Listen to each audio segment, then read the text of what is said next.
Whether you're looking to buy a home, a condo, or any other type of real estate, there's always questions that you need to have answered up front. Come along with us today as we jump into those questions to get you ready. 5 questions, eh? Yeah, my question. Five. Is that because Texans have a short attention span, or are our top five that good? I think the top 5 are that good. Okay. Yeah, 5 is a good number. Five is a good number. We should have gone with six or seven or whatever. But hey, we're going to cover them in some detail here, which is a good thing.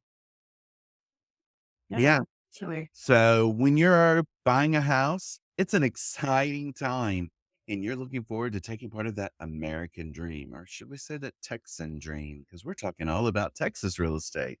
So whether you're buying your first home or you're buying your first Texas home, maybe both, there's about five top questions that buyers need to know the answers to before passing go on that Texas Monopoly Board of Real Estate. And it can be overwhelming for a lot of people, but hey, hopefully we're here to help. So be sure and like and subscribe and jump in and tell your friends. Hey, we'd love to have them join us on our podcast or on our YouTube show. Yeah, So, absolutely.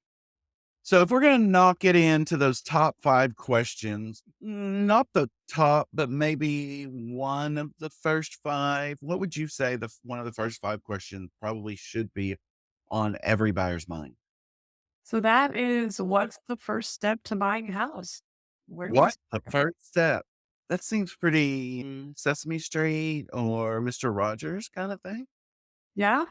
but it is accurate, actually really accurate.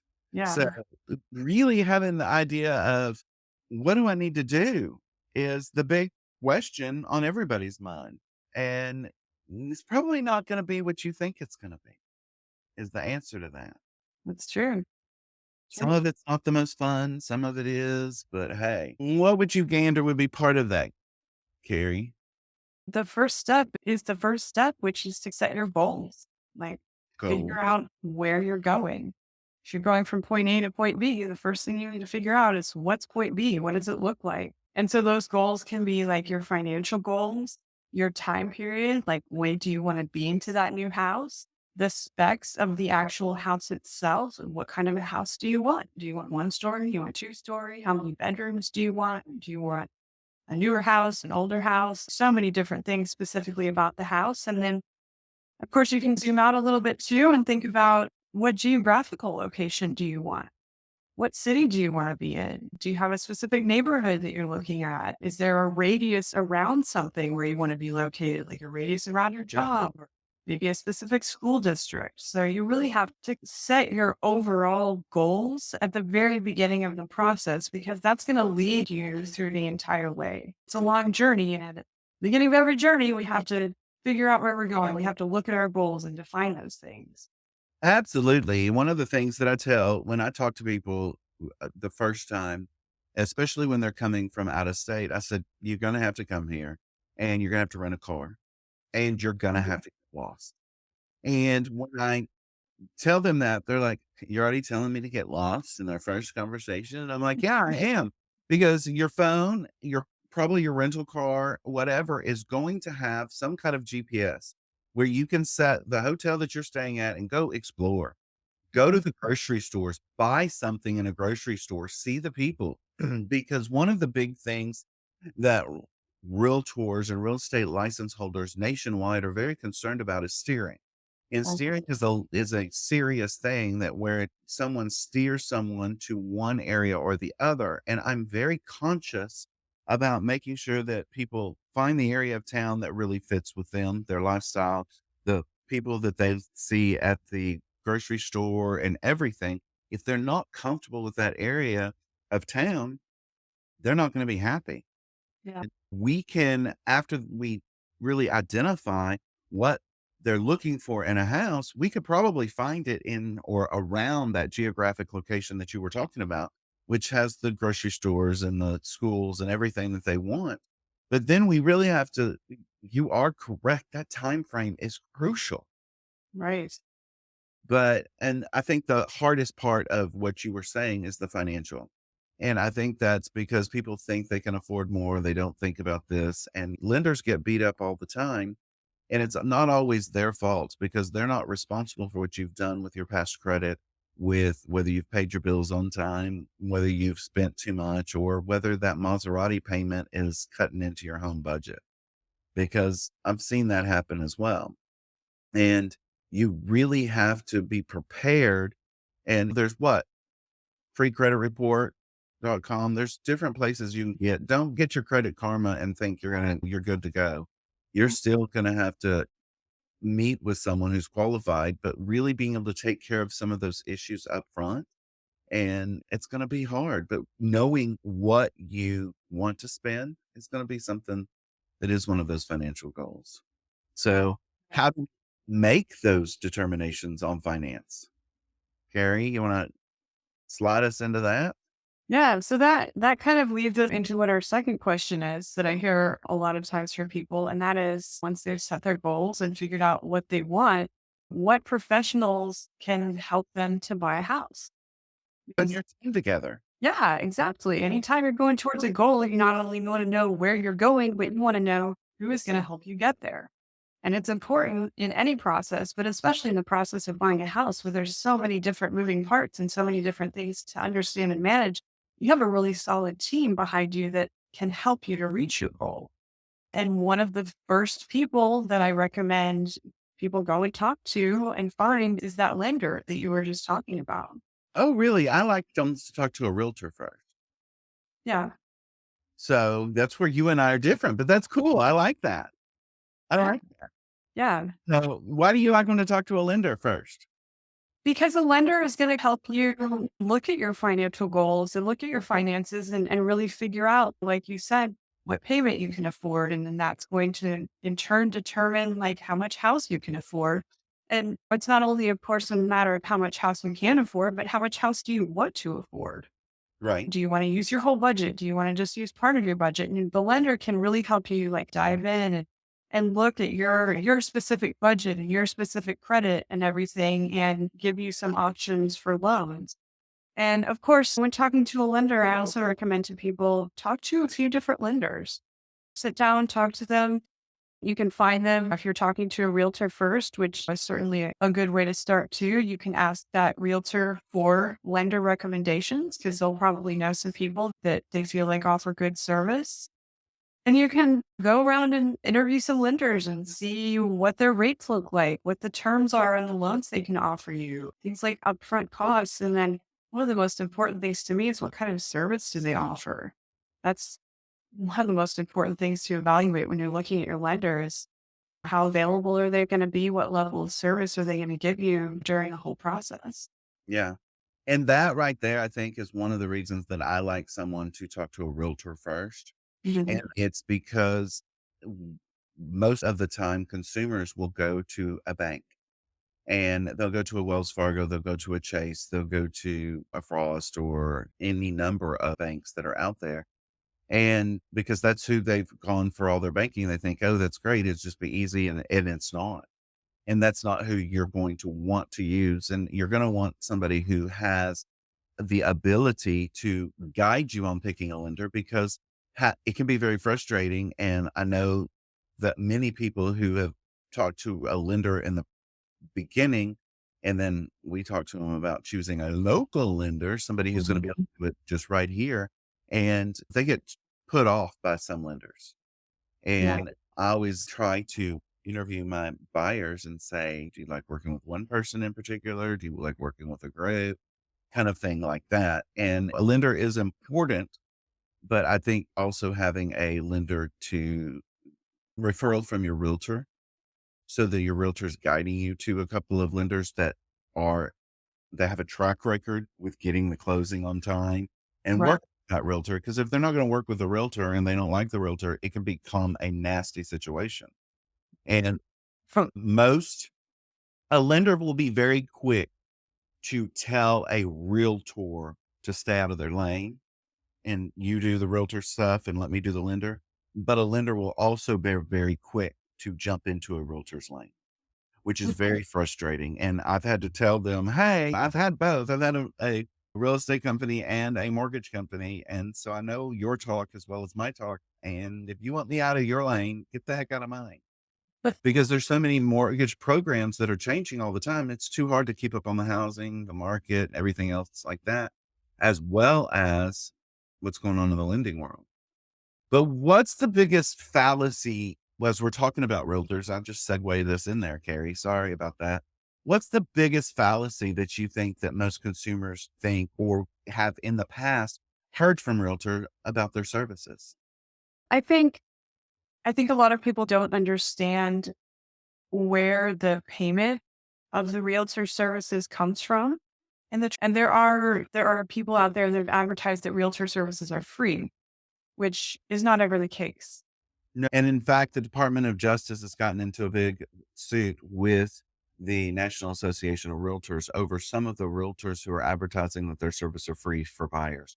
I'm going to tell you right now, if a realtor is going to tell you that their services are free, don't walk, run as fast as you can from that person. I'm talking like track star running in high school as fast as you Wow. run, because the one thing you don't want to do is develop a relationship with a realtor who's going to lie to you or isn't going to be educated in what's actually happening in the world. And the fact that they're advertising or say that their services are free, they're not. And what you were saying, Carrie, is correct. There's different thought processes that the buyer really pays because it comes from the buyer's money that puts through the whole purchase. And then other side says that the money for the realtors comes out of the seller's proceeds, being their equity. So whichever way you want to think about it, unless that realtor is operating a true charity and can show you the charitable documentation that Mhm. they're not taking any money, they don't have any money from real estate, don't believe their real estate stuff is free. Right. But it really does matter because often when someone says our services are free, it's not the right person for you because everybody is out there to make some money doing something. Right. But you're going to want to find somebody you trust. Yeah. And Absolutely. hopefully, I think a lot of those people are going to come from referrals. Yeah. I always recommend that people talk to their friends, their family, their coworkers, people they know, and those people have see if those people have a realtor that they worked with that they really like and what their experience has been. And a lot of times you'll find someone that says, yeah, the person that helped me buy my house is the most amazing person I've ever met. And they're just have this glowing review. And that's probably a good place to start interviewing people because Unless you're watching this for the first time and you don't have a realtor, just call me. oh, I teach those realtors how to do it. Don't mess with everybody else. Just come with no, just do it. So who else would you add to the team if you're creating your fantasy 5 individuals that are going to be on a home buyer's team? yeah. So I've got my lender, I've got my realtor. Next person I'm going to add is a home inspector. Ooh, I like that. Mhm. Yeah. I think Yeah, they've got to work in tandem with everybody else, absolutely. And I'm probably going to want to talk to that person before I ever go under contract to buy a home.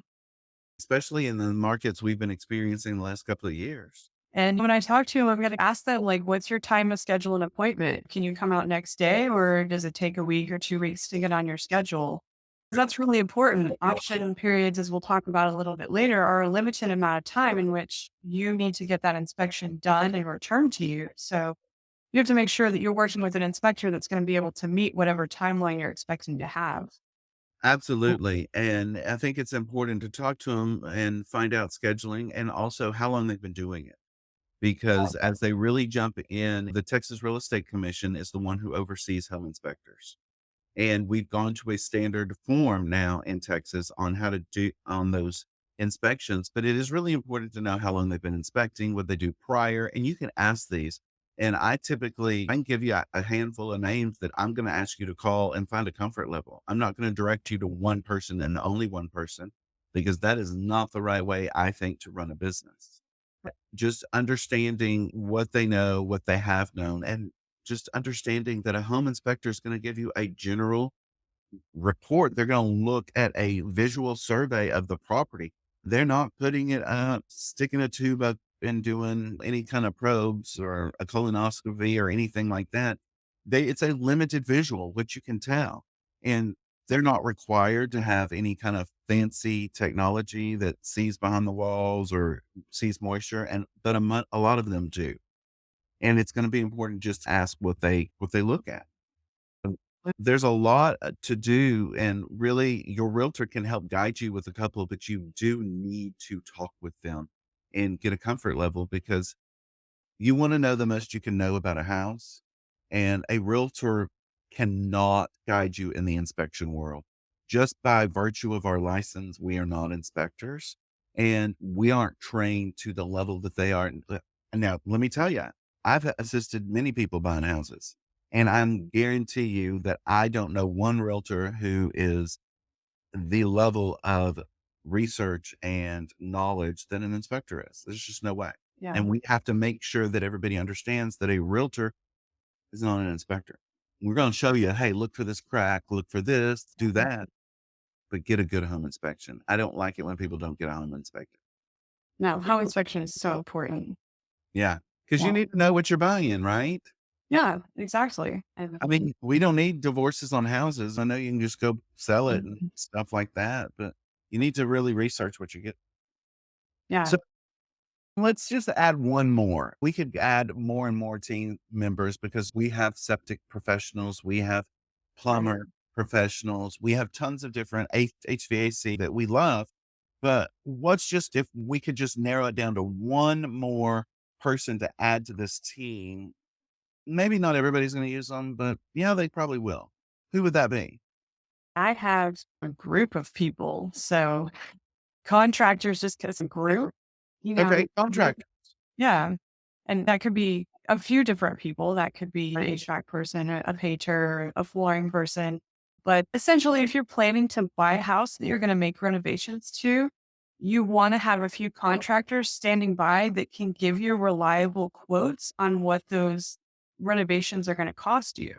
Because Absolutely. again, once you come into purchasing that house, part of your consideration is going to be, well, if I purchase this house, I know for sure I'm going to want to replace all the flooring. The next question there is what is that going to cost? And if you have your flooring contractor kind of on standby, you can ask them to come in and say, this is what I expect it to cost for you to replace the flooring. And that way you have that information as you're making your financial decision about buying that house or not buying that house. Yes, and checking out those contractors is crucial because I know more than a handful of people who've ended up in a lawsuit with a contractor. And you really need to make sure that you check everything out. Make sure that they pay their subs too, because in Texas you can get in trouble there too. So really do go recommendations, go look or talk to their previous clients without them there. I'm not talking about reading a recommendation letter. I'm talking about talking with them because they can take a beautiful piece of property and destroy it. And I know one of my clients who was going to do a simple renovation. They weren't paying attention, went in and it was down to the studs. Oh my gosh. Yeah, Wow. and it was not expected. And it turned into a nightmare and a couple of lawsuits and not a good thing. So you do really need to check with your real estate agent. You need to read some online reviews. Google the search their name. See if people don't like them. Check them out because there are a lot of people who are contractors and do flip homes too. Yeah. And we have a list of those that probably we want to avoid if we can. Lipstick on a pig does not make for a happy home. No, Yeah. no. Yeah, so I like that list. I like the contractors, the inspector, the realtor, and the lender all there to rounding out question number 2 on the professionals to help buy a house because it's a goal to find what 80% perfect in a house, Yeah. Yeah. and the individual has to take it home that next 20%, and sometimes it's going to take some of those contractors. But dang, you and I narrowed down number 3, and that's as one of my favorite questions. This is a great question. It is. Uh, You wanna sneak it out there? You want me to Question number 3. How many houses should I look at? throwing my pen up, just giving up. Yeah, this is a That's the huge hard part. yeah, because your decision there on how many homes you're gonna look at is really going to it's a deeper and deeper question, right? Right. You, in this world, you can't be a jack of all trades and a master of none, because when you become a master of none, this means you're not going to get anywhere. Nothing's going to happen. It's all going to come into, you've got options of online looking at houses. And I know everybody likes to window shop. I'm not talking about that. And everybody likes to go in those open houses. But when do you hire a realtor? Yeah. The crucial thing in that, how many homes am I going to look at? Because those of you who talk to a realtor early in the process are going to look at fewer homes, and Right. they're really going to be looking at homes that meet their criteria sooner, because it's also going to make it more efficient. And there's a reason that it makes it more efficient, because Right. taking you on a targeted search instead of this opened umbrella that's mushrooming into this whole bigger search.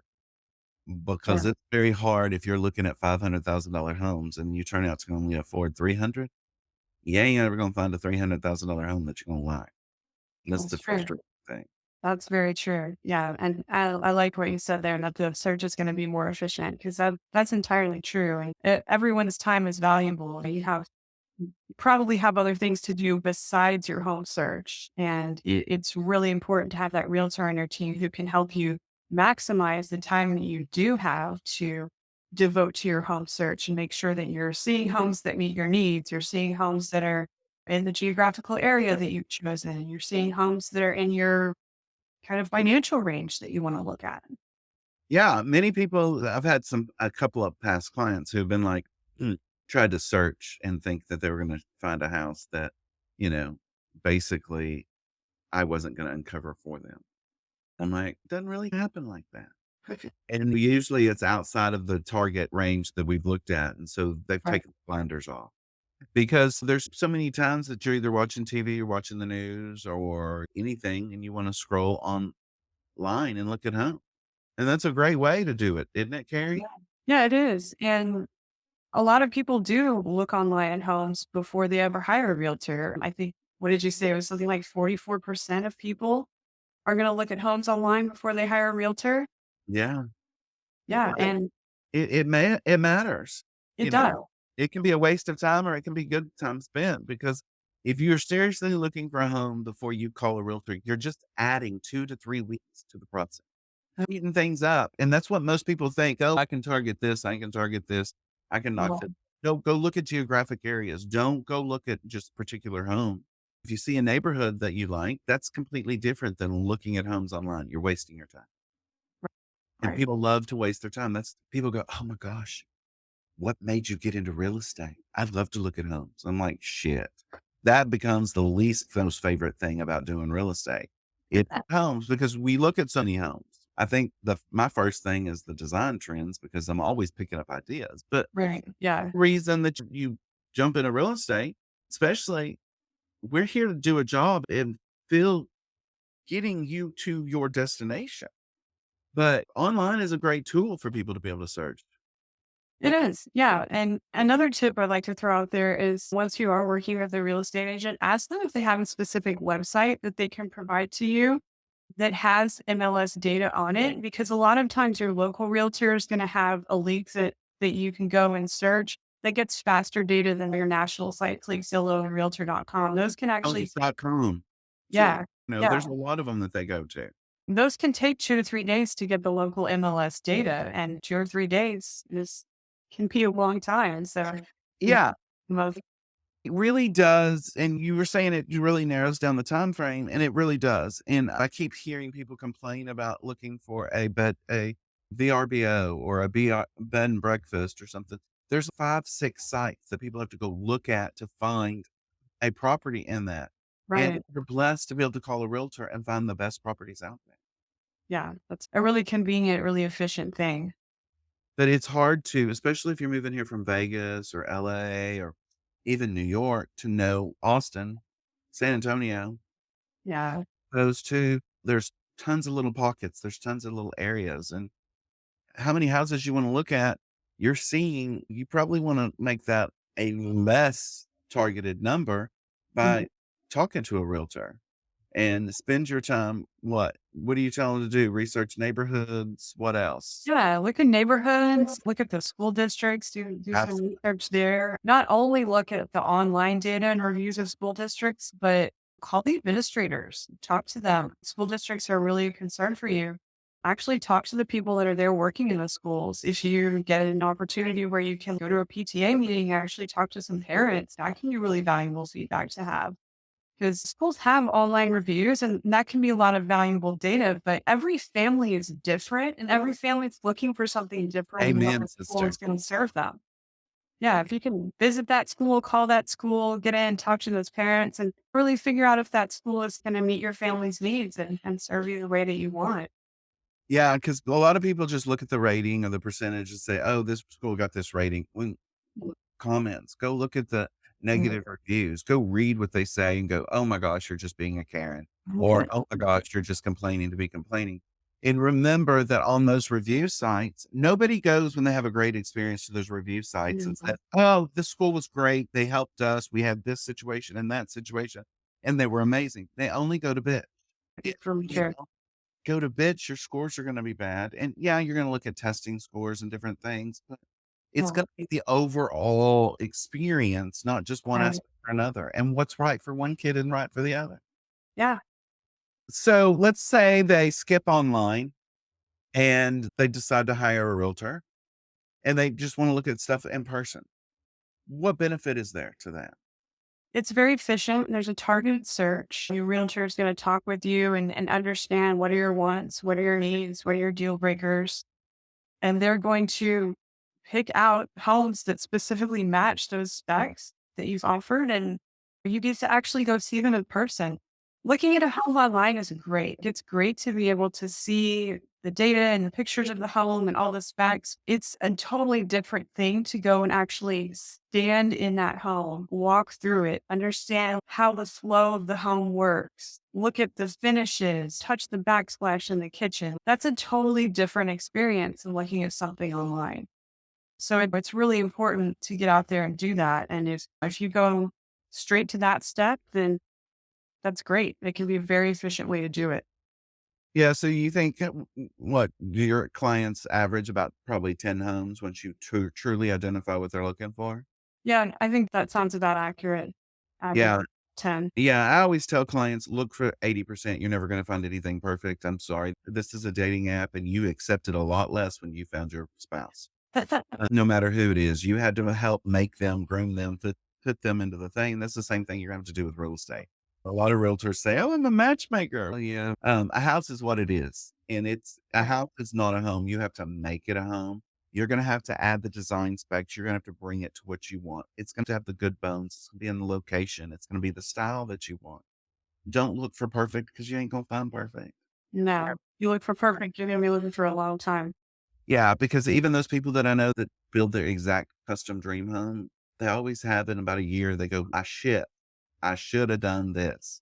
And then Right. on that shoulda list, and we're always evolving and changing. And we see something else we like and we go, oh, we wish we'd have known about that. Yeah. So true. Okay, so that's three. Okay. We're talking a lot today. What is number four?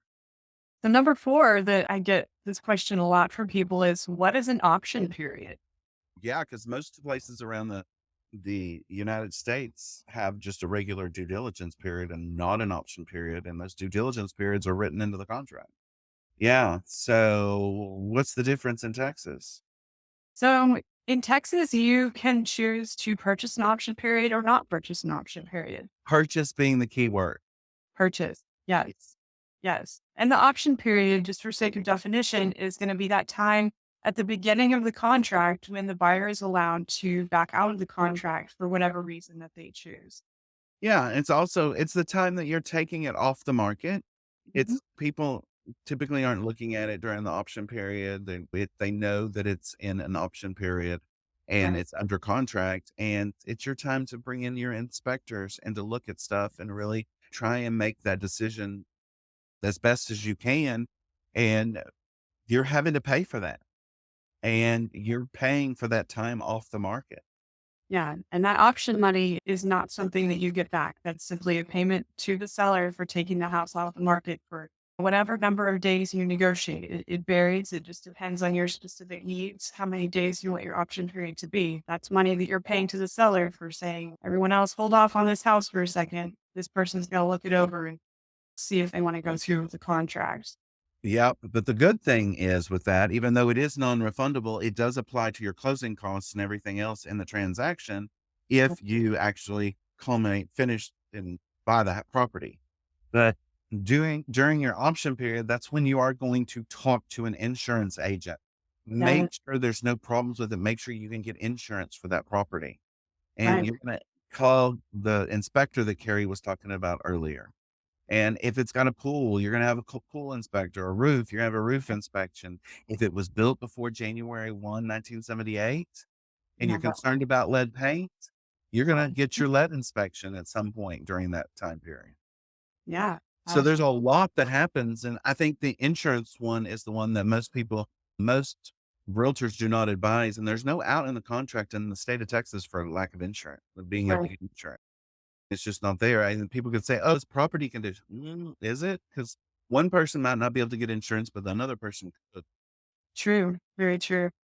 But what goes in hand with that option period is because you have an option period monies that you have to pay. Again. That is paid at the same time, either in the same payment or in separate payments than the earnest money.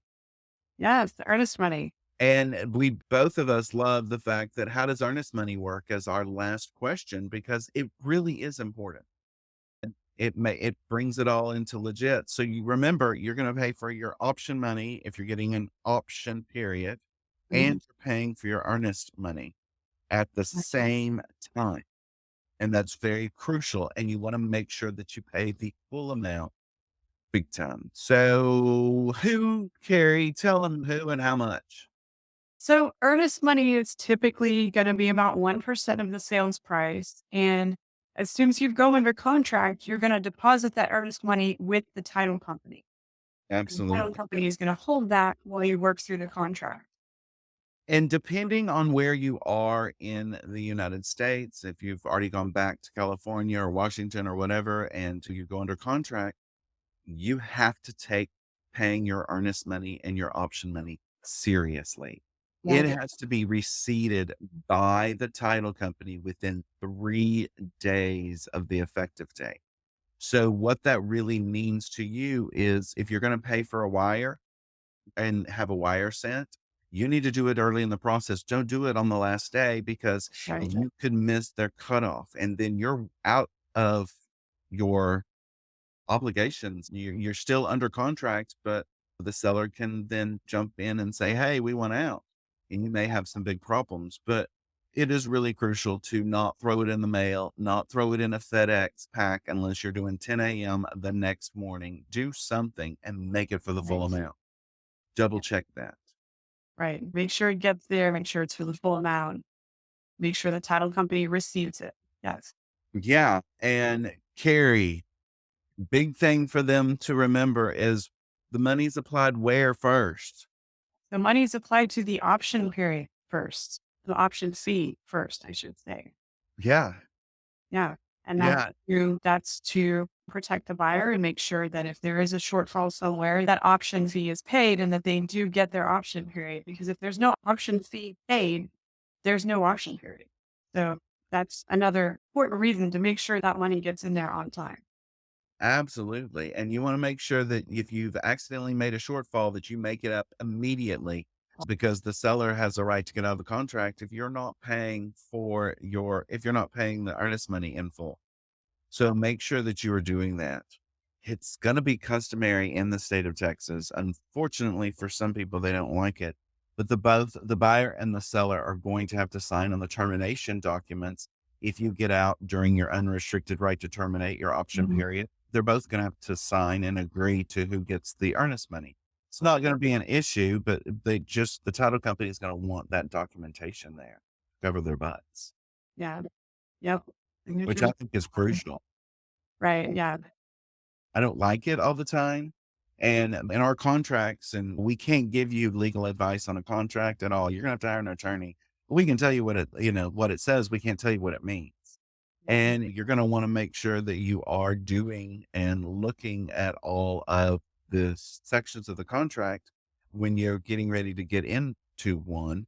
But understanding how earnest money and option money works is crucial because you can find yourself out of compliance really quick. That's true. You can. So these are some great questions. I really like it. And I think that this is really going to help to answer some questions before you start that journey of what do I do? Because it can be overwhelming. You can. Yeah, it can if you don't start in the right place, if you don't get the right team in place, if you don't do your search correctly, and then if you don't understand some of the crucial steps. It can be tough, but with the right people helping you, it can be a really fun process with an amazing goal at the end. Yeah. Yeah. And it's always fun to look at homes regardless of the price point. But when you're looking and you've got to narrow down to a certain price point, don't be looking at the $3 million homes if you got No, $50,000 budget. it's only going to hurt. It is. But we like to save from the hurt, don't we? We do. We sure do. Oh my gosh. So 5 questions. These worked. I like it. Yeah. Good 5 questions. Check us out online. Be sure and check out our website at theuncommontruthlive.com. Thanks everybody for being here.